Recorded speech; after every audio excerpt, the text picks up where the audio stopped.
A wooden board piled high with rocks crushed Margaret Clitherow's chest, the sickening crack of her ribs serving as a brutal warning from a dynasty hungry for total control.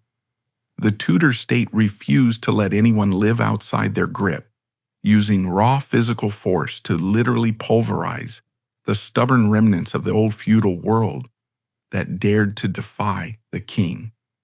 Her broken body stands as the rawest image of the violent collision between a new state power demanding submission and the old values refusing to break.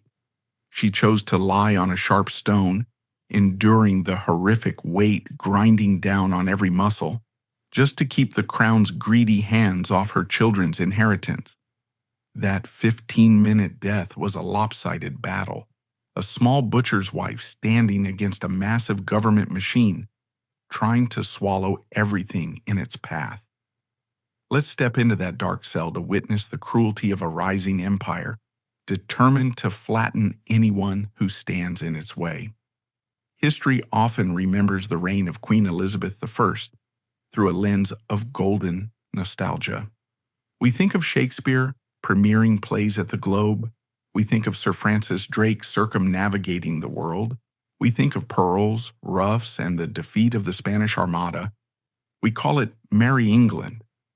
But for a vast segment of the population, specifically the conservative traditional families of northern England, this was no golden age, it was a police state. By the 1570s, the English Reformation started by Henry VIII had curdled into a bitter, paranoid standoff. What began as a king's desire for a divorce had morphed into a total restructuring of society. The old monasteries, which had served as hospitals, welfare centers, and spiritual anchors for centuries, were ruins, their stone skeletons dotting the Yorkshire landscape like open wounds. The Latin Mass, the rhythm of life for generations, was illegal. The geopolitical stakes were existential. In 1570, Pope Pius V had issued the papal bull Regnans in Excelsis. It was a document that changed everything for English Catholics. In it, the Pope didn't just excommunicate Elizabeth I. He formally deposed her and absolved her Catholic subjects of their allegiance to her. In plain English, the Pope told English Catholics that killing the Queen was no longer a sin. It was a potential duty. The reaction in London was immediate and ferocious. The government of Elizabeth I, led by the astute and ruthless spymaster Sir Francis Walsingham, stopped viewing Catholicism as a theological error. They began viewing it as high treason. Every Catholic was now a potential fifth columnist, a sleeper agent waiting for the signal to rise up and welcome a Spanish invasion. Laws were passed that turned the practice of the old faith into a financial and physical crime. To simply miss Sunday service at the Anglican Church made you a recusant, a refuser. The fines for recusancy were ruinous, designed to bankrupt wealthy families and crush the poor. But the true capital offense was the priesthood. The Act of 1584 against Jesuits and seminary priests was the turning point. It declared that any Catholic priest ordained abroad who set foot in England was automatically guilty of high treason, a crime punishable by being hanged, drawn, and quartered. But the law went further. It extended the death penalty to anyone who aided, comforted, or harbored such a priest. Giving a priest a meal was a capital crime. Hiding him in your attic was a death sentence. This was the atmosphere in which Margaret lived. It wasn't a world of open debate. It was a world of whispers, of servants paid to listen at keyholes, of neighbors incentivized to report neighbors. It was a world where a misplaced rosary bead or a Latin prayer book found in a drawer could lead to the destruction of an entire family. No city in England felt this tension more acutely than York. York was the capital of the North, a city with a fierce, independent soul. It was a place of narrow, winding streets and towering medieval walls that trapped the smells and the secrets of its inhabitants. It was deeply conservative. While London might have embraced the new Protestant trends, York stubbornly held on to the memory of the past. The people here remembered the pilgrimage of grace in 1536, when their fathers and grandfathers had marched to defend the monasteries, only to be slaughtered by the crown. The crown knew York was a problem. To control this rebellious region, they established the Council of the North, a governing body with sweeping powers to hunt down dissidents. In 1572, the Queen appointed Henry Hastings, the third Earl of Huntingdon, as the president of the council. Huntingdon is a crucial antagonist in our story. He was a committed Puritan, a man who viewed Catholicism not just as treason, but as idolatry, a spiritual filth that needed to be scrubbed from the land. He set up his headquarters in the King's Manor in York and established a surveillance network that would rival the KGB or the Stasi in its efficiency. He utilized a network of pursuivants, professional priest hunters. These were men who roamed the streets of York, empowered to break down doors, rip up floorboards, and interrogate children. They were paid by the arrest. They were hungry, corrupt, and terrifyingly effective. Under Huntingdon's watch, the prisons of York, the castle, and the Kidcote on Euse Bridge began to fill. The heads of executed priests were spiked on the city gates, their features picked clean by birds, serving as grim sentinels over the daily market bustle. Margaret Middleton was born into the very heart of this brewing storm in 1556. Her origins were not aristocratic. She was not a lady of the court playing at religion in a country manor. She was a daughter of the city, born to the solid, industrious middle class that kept York running. Her father, Thomas Middleton, was a wax chandler. In a time before electricity, a wax chandler was a vital profession, providing light for homes, churches, and civic buildings. He was a man of substance, respected enough to serve as the sheriff of York. Margaret grew up in a world of commerce and practicality. She would have been familiar with the sharp smells of tallow and beeswax, the noise of the market, the haggling of merchants. She was described by contemporaries as bright, witty, and possessed of a singular charm. She was attractive, with a quick smile and a spirit that drew people to her. However, tragedy struck early. Her father died when she was young, and her mother, a woman of considerable ambition and steel, remarried quickly. Her new husband was Henry May, a man even more prominent than her first. Henry May would go on to become the Lord Mayor of York. Margaret was not an outsider. She was the stepdaughter of the Lord Mayor. She was true York royalty, embedded in the establishment. She grew up attending the civic dinners, wearing the fine clothes of a merchant's daughter, and walking with the confidence of someone who knows they belong.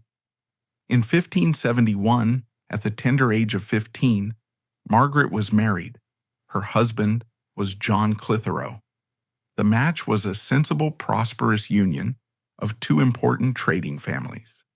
John was a butcher, a wealthy tradesman whose business operated out of the Shambles. If you visit York today, the Shambles is a picturesque tourist attraction, often cited as the inspiration for Harry Potter's Diagon Alley. The timber frame buildings lean toward each other so closely that the roofs almost touch, blotting out the sky. But in 1571, this was not a place of magic shops and cafes. It was a place of slaughter. The word shambles comes from the shelves on which meat was displayed. The street ran with blood and offal. The gutters were often clogged with the refuse of the slaughterhouse. The smell would have been overpowering, a mix of raw meat, sawdust, and unwashed bodies.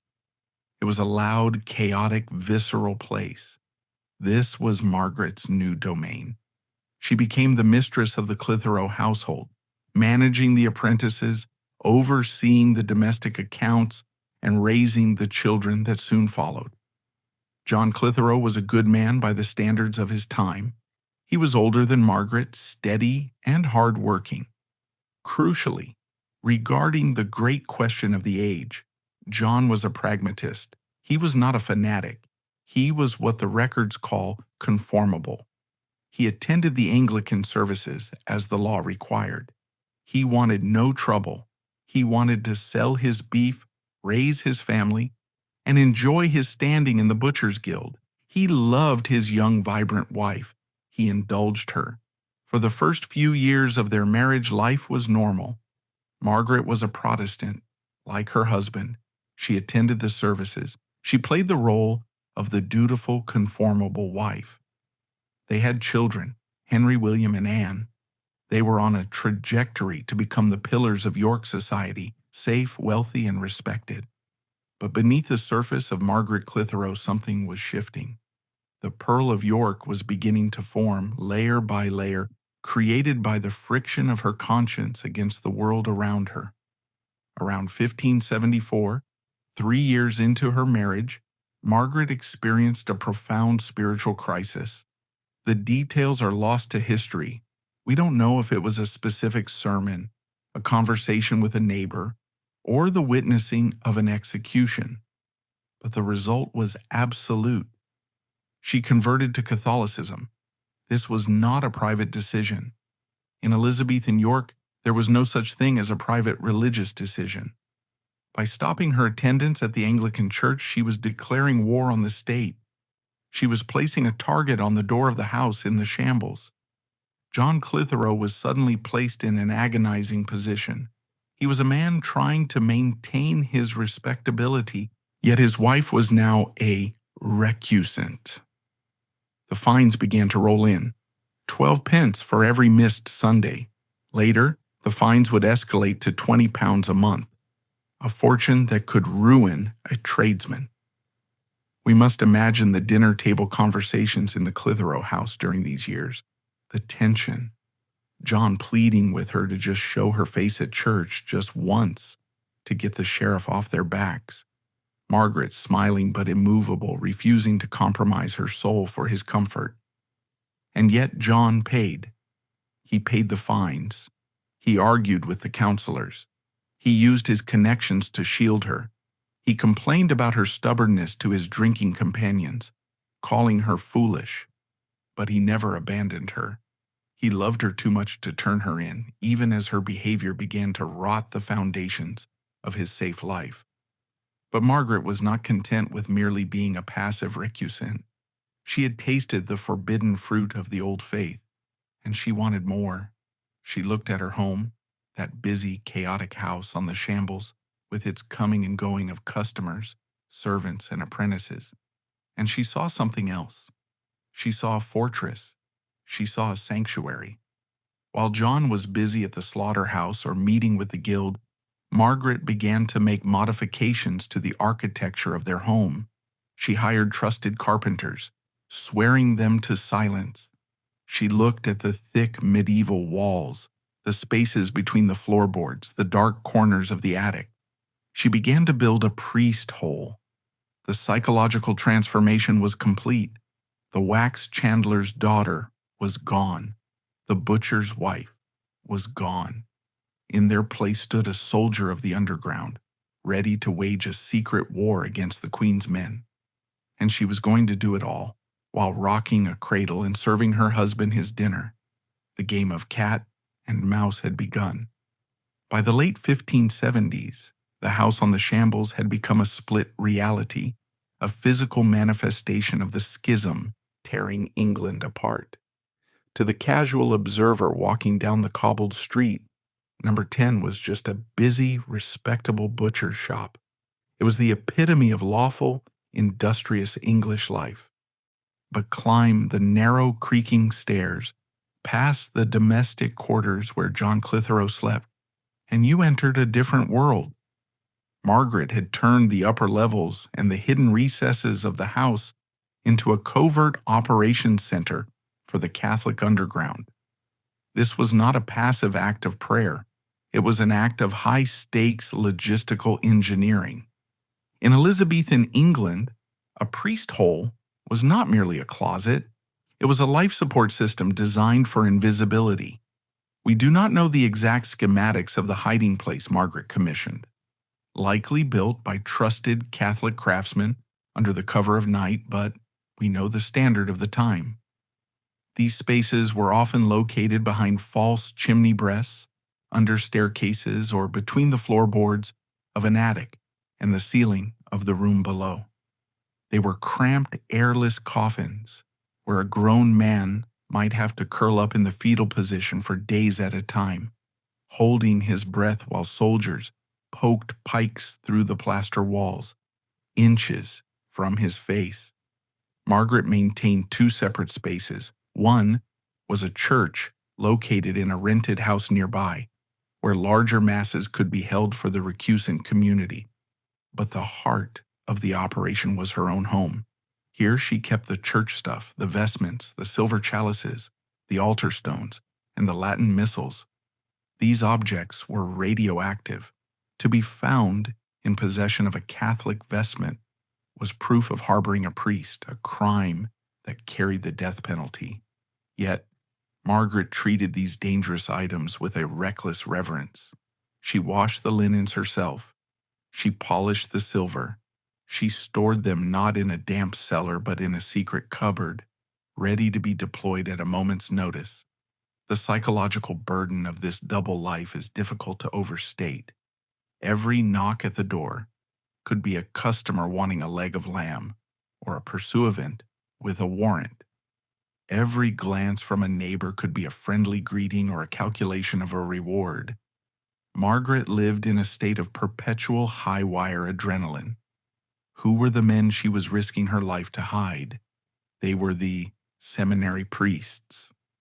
These were young Englishmen who had fled to the continent, to seminaries in Douai, France, or Rome, to be ordained. They were trained not just in theology, but in the art of subterfuge. They returned to England in disguise as merchants, soldiers, or courtiers, with a single mission: to keep the Catholic faith alive by administering the sacraments to a starving flock. Margaret's house became the central hub for the mission in the north. Her confessor and spiritual director was John Mush. Mush is a vital figure in history because he wrote the primary account of her life. He was a man of intellect and fire who saw in Margaret a spiritual strength that far exceeded his own. Another frequent guest was Francis Ingleby. Ingleby was the son of a prominent Yorkshire gentry family. He was a local boy, known to the city, which made his presence even more dangerous. He was ordained in 1584 and returned to York to serve the mission. Margaret looked upon these men not just as spiritual fathers, but almost as sons. She fed them, clothed them, and provided them with the one thing the state tried to deny them: a home. She called them my children. In a letter or conversation recorded by Mush, she famously said, "I will not be afraid to serve God and to help his priests, though I should die 1,000 deaths for it." She went further than just harboring priests. She established a secret school. She hired a Catholic schoolmaster, a Mr. Stapleton, to educate her children and the children of other recusant neighbors. In a room in her house, while pigs were butchered downstairs, children were taught the Latin catechism and the tenets of the forbidden faith. She was effectively running a counter-cultural institution, a church and a school, right under the nose of the Protestant authorities. And, perhaps most astoundingly, right under the nose of her husband. Did John Clitherow know? Historians debate this. It seems impossible that he could be entirely ignorant of the strange men coming and going, or the school operating in his own house. It is more likely that John practiced a form of willful blindness. He knew his wife was stubborn. He knew she was devout. He likely told himself, "What I don't see, I can't be blamed for." He would spend his evenings at the tavern, leaving the house to Margaret, perhaps hoping that if he stayed away enough, he could plausibly deny everything when the inevitable hammer fell. He was a man walking a tightrope, balancing his love for his wife against his fear of the Earl of Huntingdon. The tension in York ratcheted up in the early 1580s. The Earl of Huntingdon was under pressure from London to show results. The Queen's spy master, Walsingham, was uncovering plots involving Mary, Queen of Scots, and paranoia about a Spanish invasion was reaching a fever pitch. Huntingdon needed examples. He needed to strike terror into the Catholic gentry. Margaret, seemingly indifferent to the tightening noose, made a decision that would ultimately doom her. She decided that the secret school in York was not enough for her eldest son, Henry. She wanted him to have a true Catholic education. She wanted him to become a priest. In a move of staggering audacity, she arranged for young Henry to be smuggled out of England and sent to the seminary in Reims, France. Sending a child abroad for Catholic education was a specific statutory offense, but more than that, it was a signal flare. The authorities kept close watch on the children of known recusants. When Henry Clitherow vanished from the streets of York, the Council of the North noticed. They asked questions. Where is the butcher's boy? Why is he not at school? Why has he not been seen? The absence of the son was the smoking gun. It confirmed that the Clitherow household was not just passively Catholic, but actively engaged in the international popish plot. Huntingdon waited. He didn't strike immediately. He waited for the perfect moment to catch the family vulnerable. He waited for a day when the protector, John Clitherow, would be absent. The trap was sprung on Thursday, March 10, 1586. The Sheriff of York summoned John Clitherow to appear before the Council of the North at the King's Manor. The summons was official and imperative. John likely assumed it was about his own recusancy fines, or perhaps a query about his son's whereabouts. He put on his coat, left the shop in the shambles, and walked across the city to answer the call. The moment he was gone, the sheriff enacted the second part of the plan. A raiding party was assembled. It consisted of the sheriff, several aldermen, and a retinue of armed men. They marched to the shambles. Inside the house, it was a typical morning. Margaret was attending to her duties. Mr. Stapleton was teaching the children in the schoolroom. It is believed that a priest, possibly Francis Ingleby, was either in the house or had just departed. The sound of boots on the cobblestones, the shouting of orders, the heavy pounding on the door. Margaret did not panic. Her training had prepared her for this moment. The drill was executed with military precision. The schoolmaster, Mr. Stapleton, was alerted. He scrambled out of a back window or through a secret passage into the neighboring yard, vanishing into the labyrinth of York's alleyways.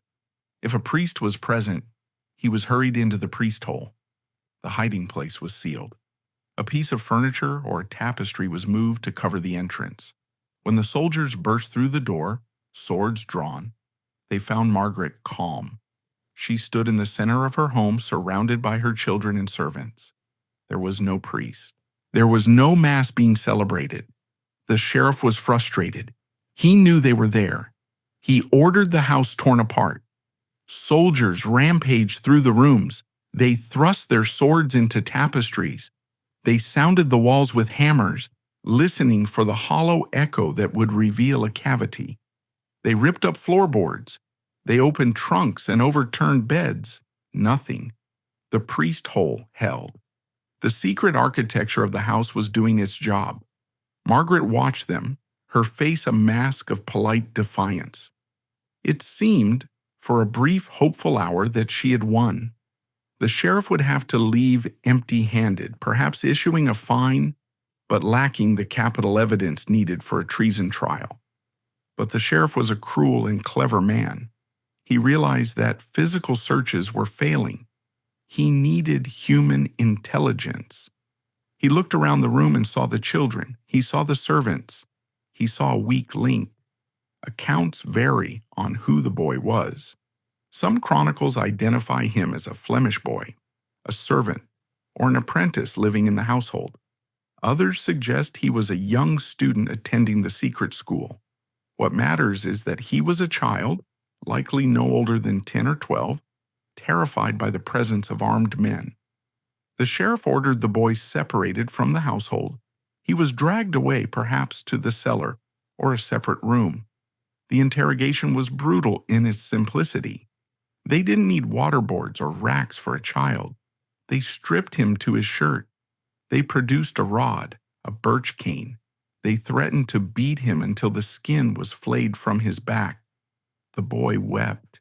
He was alone, surrounded by shouting men threatening him with pain. Then, the sheriff changed tactics. He offered the carrot. He told the boy that if he showed them the secret place, he would not be beaten. He would be given money. He would be given sweetmeats. He would be a hero of the queen. The combination of terror and bribery broke the child's will. Sobbing, he nodded.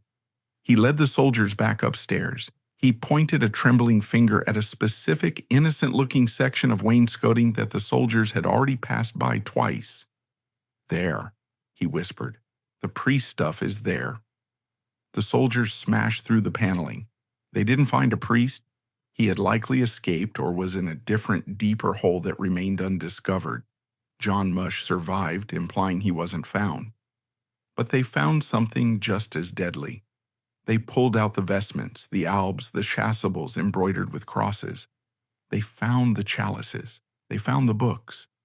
In the eyes of the law, these inanimate objects were as damning as a living man. These were the implements of treason. By possessing them, Margaret was proving that she harbored priests, that she facilitated the mass, that she was an enemy of the state. The sheriff emerged from the room, holding the vestments like a trophy hunter holding a pelt. He looked at Margaret. The game was over. The discovery of the vestments marked the end of Margaret's double life and the beginning of her martyrdom. The sheriff had won the physical raid, stripping the house of its secrets and dragging its mistress into the light. But as the heavy doors of York Castle slammed shut behind her, the conflict shifted from a game of hide-and-seek to a cerebral battle of wills.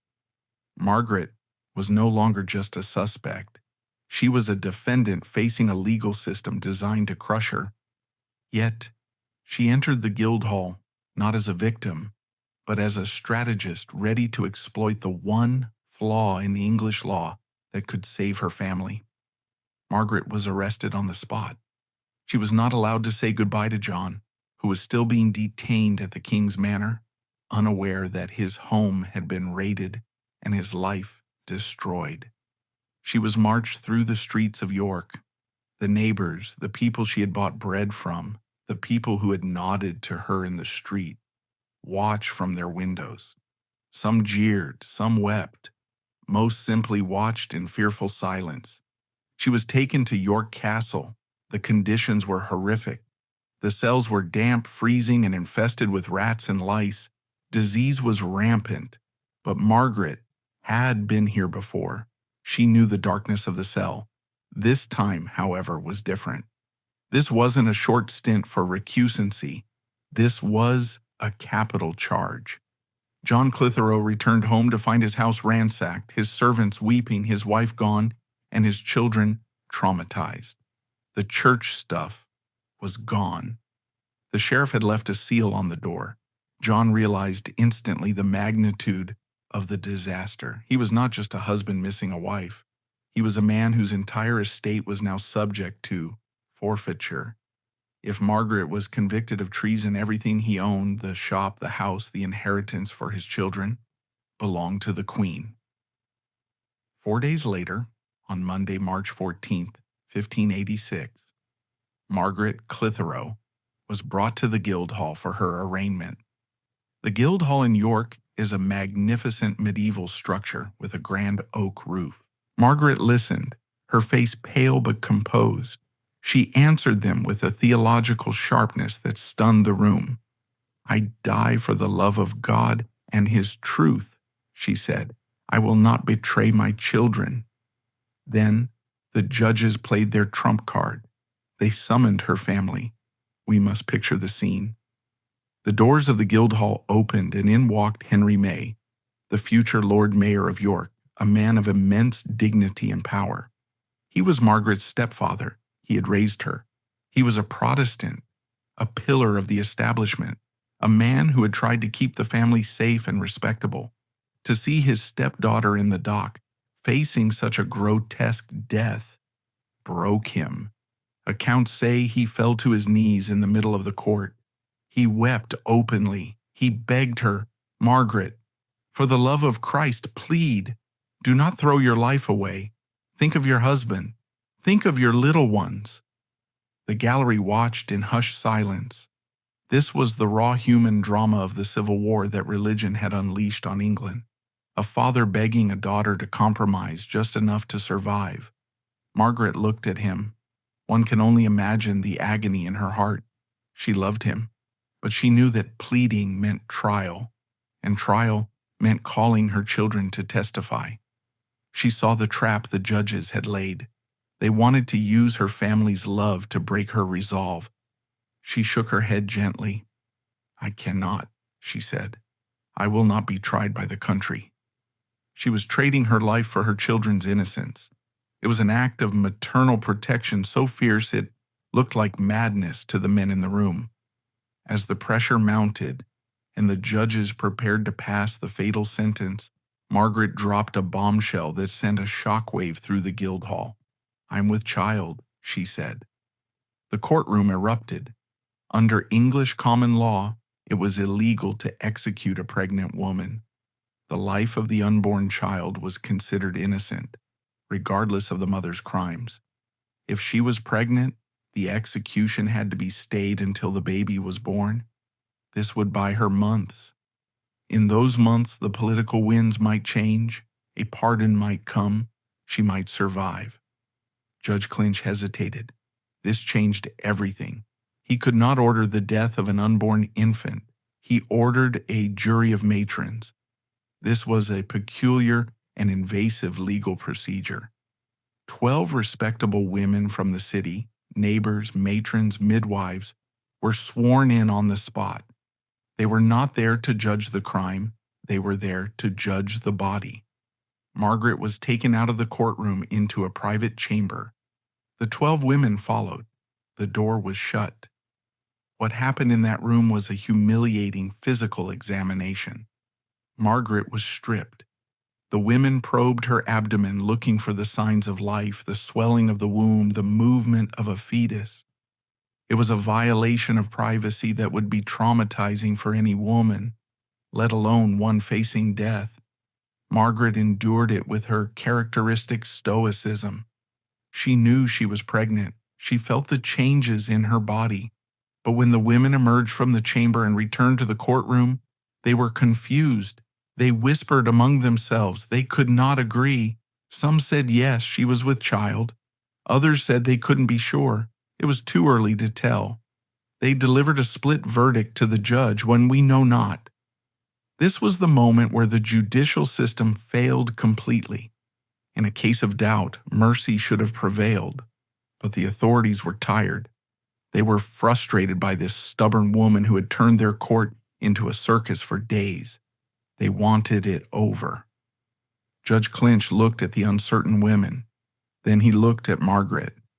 "She is not with child," he ruled.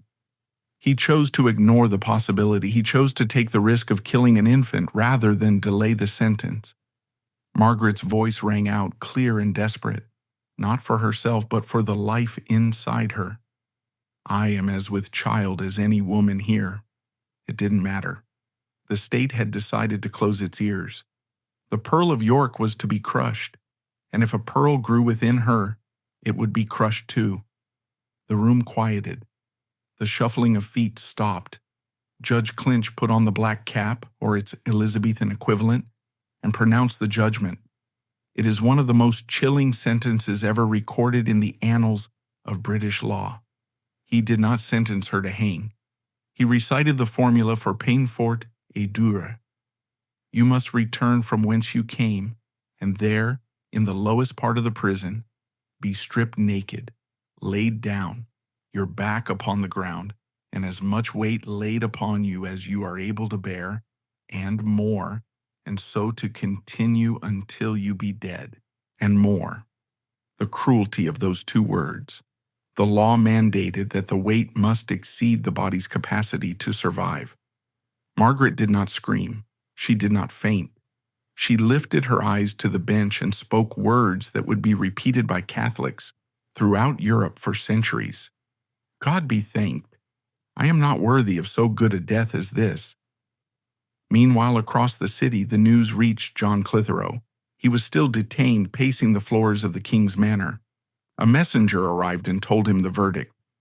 She is condemned to the press.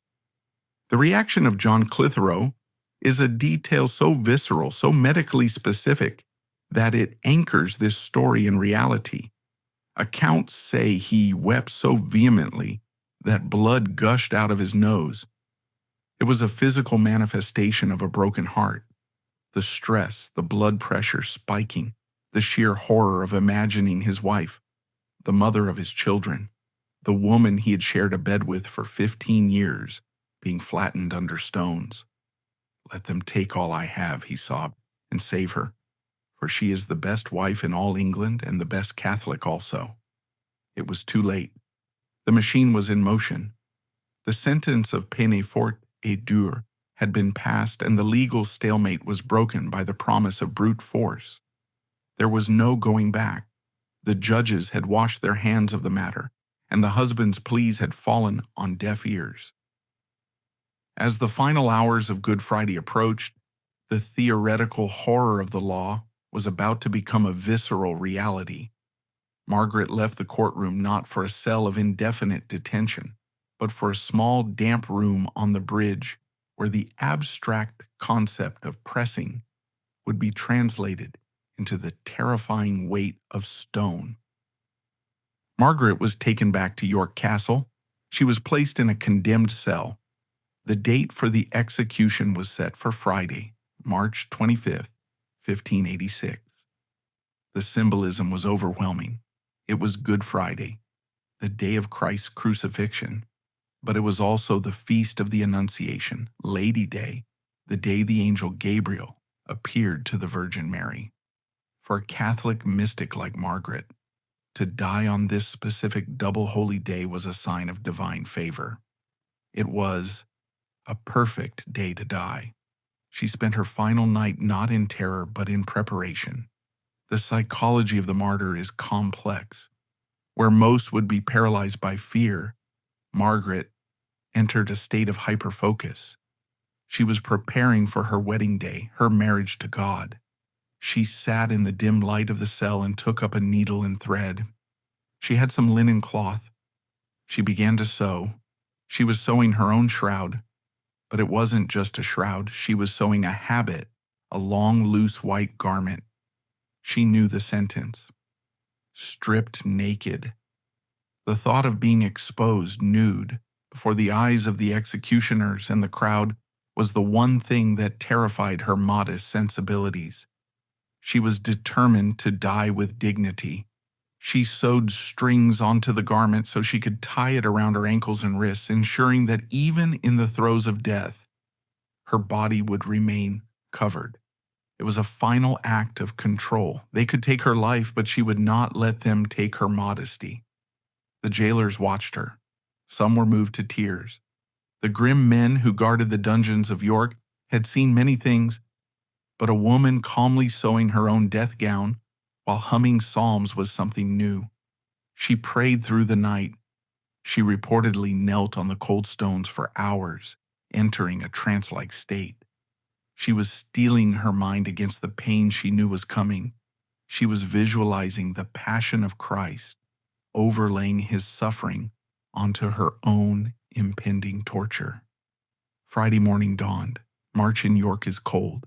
A damp, biting wind usually blows off the River Ouse. The city was awake early. The news had spread. Everyone knew what was happening today. The crowds began to gather, not with the raucous energy of a hanging, but with a somber, morbid curiosity. They lined the streets leading from the castle to Ouse Bridge. At 8 a.m., the sheriff arrived at the cell. Margaret was ready. She had dressed in her ordinary clothes, carrying the white linen habit over her arm. She did not need to be dragged. She walked. She walked out of the castle gates and into the daylight. The route to Ouse Bridge was a short but intense procession. She walked past the very shops where she had bought cloth, past the churches where her neighbors prayed. She dispensed alms to the poor as she walked, giving away the few coins she had left. She smiled at the people in the crowd. Witness accounts, and there were many eyes on her that day, describe her demeanor as cheerful. This cheerfulness is a common trope in hagiography, but in Margaret's case it rings true as a psychological defense mechanism. She had accepted her fate. She had moved beyond fear into a state of dissociative resolve. She was no longer Margaret the butcher's wife. She was Margaret the martyr, playing her part in a divine drama. They reached the Ouse Bridge. The bridge was the commercial and civic heart of the city, lined with shops and buildings.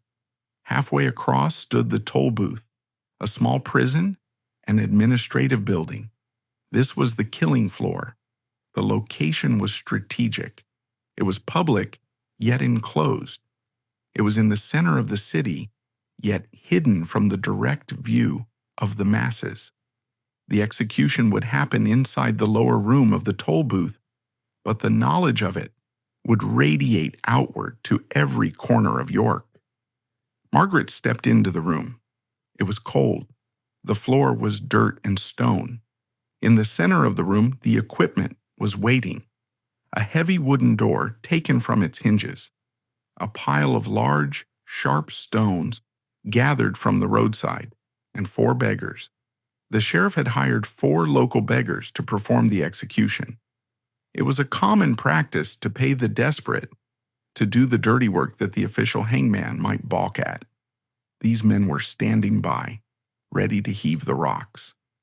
Margaret looked at the apparatus of her death. She looked at the door that would crush her. She looked at the sharp stone, the fist-sized rock, positioned on the floor where her back would rest.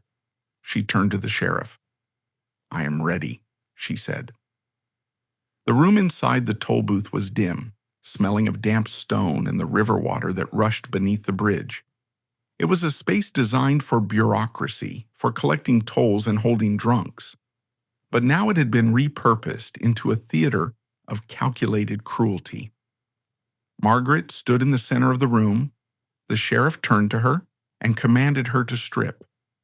For a Victorian or modern sensibilities, this command is shocking. For an Elizabethan woman of Margaret's standing, it was a violence almost equal to the death itself. Modesty was a fortress. To be naked was to be shamed, to be reduced to animal status. It was the state's final attempt to break her psychological armor before they broke her bones. Margaret did not fight, but she did not rush. She asked the women present. A few female attendants had been allowed in to stand around her, forming a human screen to shield her body from the gaze of the men. Behind this wall of skirts, she removed her gown, her petticoats, and her shoes. She put on the linen habit she had sewn the night before. It was a simple, shapeless white shift. With steady hands, she tied the tape she had stitched onto the hem around her ankles and wrists. She was binding herself, ensuring that when the convulsions of pain came, her legs would not thrash open, and her body would remain covered. Even in the face of annihilation, she maintained agency over her own image. She lay down on the floor. The executioners had prepared the ground with sadistic precision. Directly under the spot where her spine would rest, they had placed a sharp stone, described in the chronicles as the size of a man's fist. This was not accidental. The purpose of the stone was to act as a fulcrum. When the weight was applied from above, the back would be forced to arch over this sharp point, snapping the spine and hastening death. She lay back. The sharp rock pressed into her vertebrae. She stretched out her arms, not bound at her sides, but extended in the shape of a cross. She tied her own hands to the posts driven into the floor. She was now a crucifix of flesh and bone, pinned to the earth of York. The sheriff gave the signal. The beggars he had hired stepped forward. They lifted the heavy wooden door, likely an interior door taken from the prison cells, and lowered it onto her chest. It covered her from her neck to her thighs. Her face remained visible, staring up at the ceiling, or perhaps at the faces of the men about to kill her. Margaret spoke. She told the sheriff, "I die for the love of God and His truth." The sheriff was unmoved. "Do your duty," he told the beggars. The physics of peine forte dure are terrifyingly simple. It is a war between gravity and the structural integrity of the human ribcage. The beggars began to bring the stones. These were not pebbles. They were heavy limestone rocks and iron weights, some weighing 50 or 60 pounds each. They placed the first stones on the corners of the door to stabilize it. The pressure began. At first, it would have felt like a heavy blanket. Then, as more weight was added, the door began to press down. The air was forced out of her lungs. The ability to inhale became a struggle. Margaret prayed aloud, "Jesus, Jesus, Jesus, have mercy on me." They added more stones. The weight climbed. 100 pounds, 200 pounds, 400 pounds. The door bowed. The sharp rock underneath drove upward. The ribs began to crack. The sound of snapping bone would have been audible in the small stone room. The pain is unimaginable. It is the panic of drowning combined with the agony of being crushed. The lungs cannot inflate against the pressure. The heart struggles to pump. The blood vessels in the face and eyes burst from the pressure. Yet she kept rang. Her voice grew weaker, a raspy whisper forced out of compressed lungs. "Jesus, mercy." The sheriff, perhaps growing impatient, or perhaps wanting to end the spectacle, ordered the final massive weights to be added. The total weight is estimated to have been between 700 and 800 pounds, over 300 kilograms. The pile of stones rose high above her body. The door crushed down. After about 15 minutes of this torture, the whispering stopped. Margaret Clitherow lay still. The Pearl of York had been crushed back into the dust. Silence fell over the toll booth. Margaret was gone, but the cruelty was not over. The authorities, perhaps fearing a miraculous recovery or simply wanting to ensure the job was finished beyond any doubt, refused to remove the press. They left the crushing weight on her corpse for 6 long hours. From 9 a.m. until 3 p.m., the traditional hour of Christ's death, the stones remained piled on the corpse of the butcher's wife. The sheriff and his men stood guard, watching a pile of rocks, terrified of the dead woman beneath them. At 3 p.m., they finally began the work of dismantling the press. They heaved the stones off one by one. They lifted the door. The body was broken, her ribs were shattered, her spine snapped. But her face, according to the accounts, was serene. Now came the question of disposal. They could not give her a Christian burial in a churchyard. She was a traitor and a heretic. They certainly didn't want to give the body to her family, who would treat it as a relic. They waited until nightfall. Under the cover of darkness, the sheriff's men loaded Margaret's body onto a cart. They drove it out of the city gates toward a marshy, foul-smelling area of waste ground. They buried her in a dunghill. It was the final insult. They tried to erase her by burying her in filth, hoping that she would rot anonymously, forgotten by the city she had defied. They underestimated the network Margaret had built. Margaret Clitherow was not just a lone woman, she was the matriarch of an underground army. The priests she had hidden, men like John Mush and Francis Ingleby, were still at large. They had eyes everywhere. They had watchers on the bridge. They had spies who followed the cart that night. The location of the body was noted. 6 weeks later, a covert operation was launched.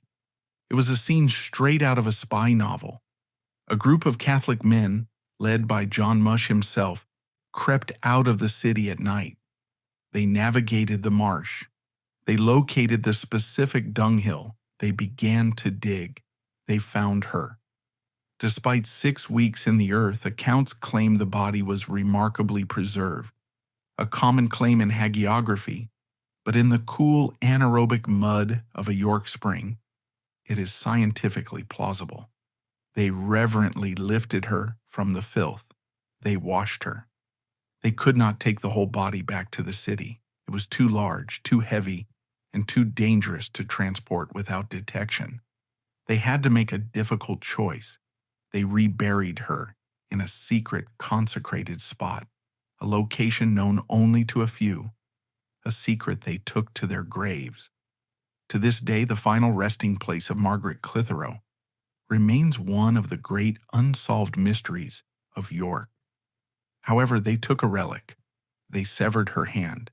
This hand, the hand that had hidden priests, the hand that had sewn the shroud, the hand that had refused to plead, was preserved. It was smuggled out of the country, kept safe in reliquaries, abroad for centuries, before finally returning to York. Today it rests in the Bar Convent in York, a shriveled, tangible connection to the events of that Friday in 1586. The shock of Margaret's death reverberated instantly.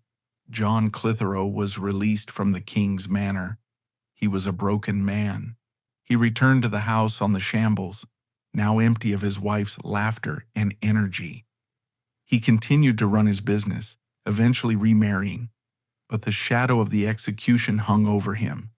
The Queen, Elizabeth I, was furious. When news reached London that a woman, a mother, a housewife had been pressed to death in York, Elizabeth reportedly wrote a stinging letter to the Council of the North. She was a master politician. She knew that creating martyrs was bad for business. It made her government look weak and tyrannical. She essentially asked, why did you have to go that far? Why couldn't you just keep her in prison? The sheriff and the council were reprimanded. The use of peine forte et dure became even rarer after this, tainted by the scandal of Margaret's death. But the most profound legacy was found in Margaret's children. The state had killed the mother to stamp out the faith in the family. It backfired spectacularly. John Clitherow's children did not abandon their mother's cause. They were radicalized by it. Anne Clitherow fled the country and became a nun. Henry Clitherow, the boy whose education started the trouble, became a priest. William Clitherow, the younger son, also became a priest. The very thing Margaret had died to protect, her children's souls, in her view, was secured. She had won the game. She had saved their inheritance. John kept his property. And she had secured their spiritual future. For centuries, Margaret Clitherow remained a folk hero to English Catholics, her story whispered in secret masses. It wasn't until 1970 that the Vatican officially recognized her. Pope Paul VI canonized her as one of the 40 martyrs of England and Wales. But stripping away the halo and the title of saint, what remains is a story of terrifying human resilience. Margaret Clitherow was a woman who drew a line in the sand. In a world that demanded total compliance, she engaged in total resistance. She utilized the only weapon she had, her home, her silence, and her body. She proves that the most dangerous opponent to a totalitarian system isn't always the soldier with a sword. Sometimes it is the mother who refuses to be afraid. She turned her domestic sphere, her kitchen, her attic, her sewing room, into a fortress of defiance. She is called the Pearl of York. A pearl is created by irritation, by a grain of sand inside an oyster that is coated over and over until it becomes something hard, beautiful, and unbreakable. Margaret was the grit in the eye of the Elizabethan state. In the end, the stones broke her ribs, but her silence broke the court. And that is why, 400 years later, we still remember the butcher's wife who would not scream.